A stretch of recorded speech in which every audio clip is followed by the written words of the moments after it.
Publik tanah air dari beberapa bulan lalu telah disuguhkan pemberitaan terkait segera diumumkannya cawapres yang akan mendampingi masing-masing calon presiden, namun tak kunjung kelihatan hilalnya. Ini dinilai, ada banyak benturan kepentingan partai tiap poros politik yang sudah terbentuk dalam mengkonsolidasi semua kekuatan politik. Minfo Jurnal Politik coba merangkum beberapa pertimbangan poros politik dalam menentukan calon wakil presiden yaitu sebagai berikut.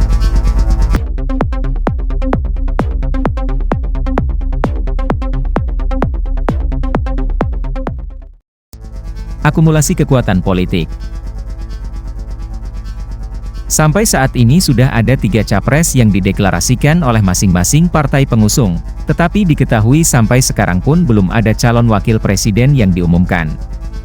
Ini menjadi bahan perhatian penting betapa besarnya pertimbangan menetapkan salah satu sosok untuk dijadikan pendamping bagi para capres yang sudah ada. Adapun pertimbangan lainnya, terkait fakta beberapa partai yang belum memilih posisi untuk bergabung ke dalam koalisi dengan niat menawarkan nama cawapres, namun pemenuhan syarat-syarat untuk itu belum dilaksanakan.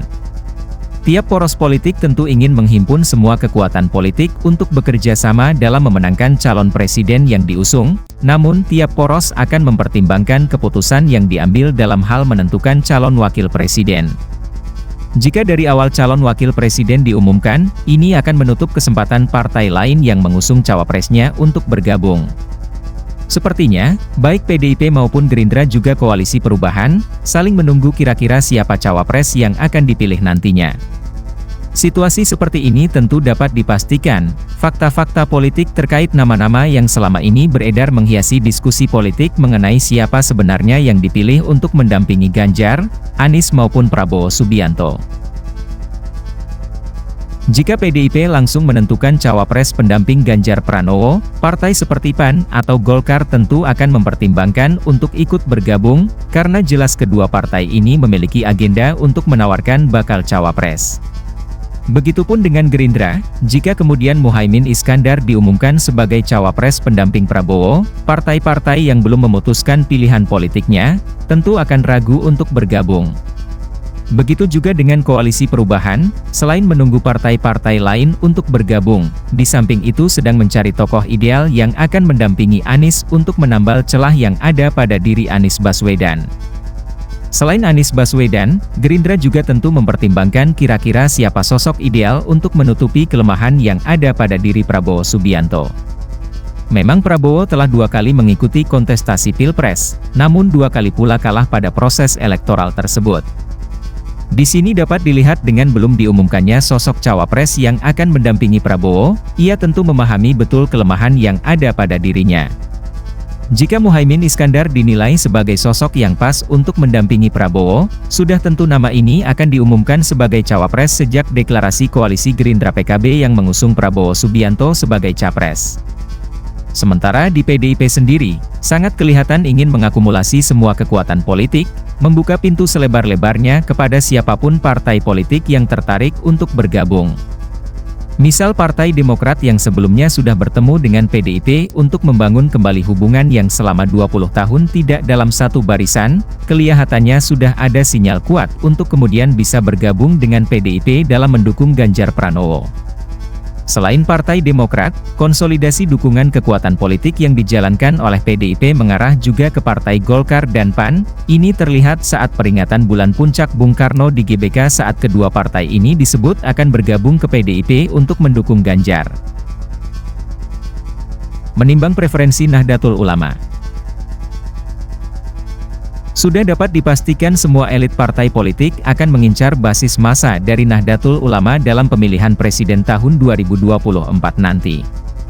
Hal ini lantaran Nahdlatul Ulama merupakan ormas terbesar di Indonesia dengan pengikut yang tersebar di seluruh pelosok tanah air. Dari beberapa hasil survei, pilihan warga NU masih terlihat seirama dengan pilihan nasional, yang dikesankan pada 3 sosok nama yaitu Ganjar Pranowo, Prabowo Subianto dan Anies Baswedan. Dari ketiga capres yang telah diusung dari masing-masing koalisi, preferensi kekuatan basis Nahdlatul Ulama saat ini menjadi spektrum konsolidasi dukungan politik. Misalnya dari sisi cawapres, Koalisi Perubahan hingga saat ini masih menimbang apakah nama-nama yang telah disodorkan mampu mengkonsolidasi dukungan politik warga NU atau tidak. Sekiranya ini pertanyaan yang terus muncul di elit-elit partai, yang kemudian harus mampu dijawab dengan mengkombinasikan semua elemen kekuatan untuk suatu dukungan politik. Sebagai contoh di pihak Koalisi Perubahan, nama-nama yang sudah masuk daftar bakal cawapres Anies Baswedan telah ada dari beberapa bulan lalu, namun sampai saat ini belum ada penetapan cawapres yang akan menjadi pendamping Anies. Dari beberapa nama yang ada, dari hasil survei, nama AHY memang unggul ketimbang nama lain yang disodor oleh partai anggota Koalisi Perubahan lainnya. Tetapi hal ini belum memberi keyakinan semua petinggi partai anggota Koalisi Perubahan terkait kemampuan figur cawapres dalam hal ini AHY, untuk melakukan konsolidasi kekuatan politik di kalangan Nahdlatul Ulama, terutama di wilayah Jawa Timur. Begitupun dengan Partai Gerindra, Prabowo Subianto kelihatannya ingin mencari sosok yang mampu menutupi kelemahannya. Muhaimin Iskandar dari segi kepartaian, ini jangan dianggap remeh lantaran PKB menduduki peringkat keempat hasil pemilu 2019, namun dari segi personal capres ataupun cawapres, nama Muhaimin Iskandar tidak mendapat perhatian lebih untuk tingkat elektabilitasnya. Ditambah jarak antara Muhaimin dan NU di masa kepemimpinan sekarang ini agak renggang, sehingga sulit ditaksir jika dari segi keorganisasian NU akan mendukung Muhaimin Iskandar. Meskipun demikian, secara psikologis warga NU sudah memberi pelabelan, bahwa warna hijau NU itu ada di PKB. Sebenarnya ada paradoks yang sedang terjadi di PKB sendiri. Dari segi elektabilitas, Muhaimin Iskandar jauh di bawah dari nama Erick Thohir.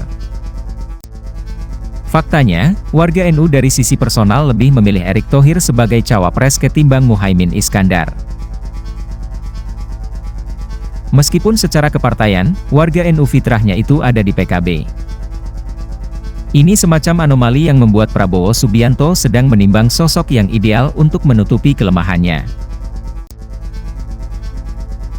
Sedang di posisi Ganjar Pranowo, kelihatannya terlalu banyak nama yang masuk. Sebagian besar dari semua nama yang ada, tentu memiliki preferensi Nahdlatul Ulama, sehingga konsolidasi kekuatan politik menjadi kompleks dan butuh pendalaman dengan hitung-hitungan politik yang matang. Itulah ulasan Minfo Jurnal Politik terkait pertimbangan politik dari masing-masing koalisi dalam menentukan sosok cawapres. Bagaimana pendapatmu? Jawab di kolom komentar di bawah ini.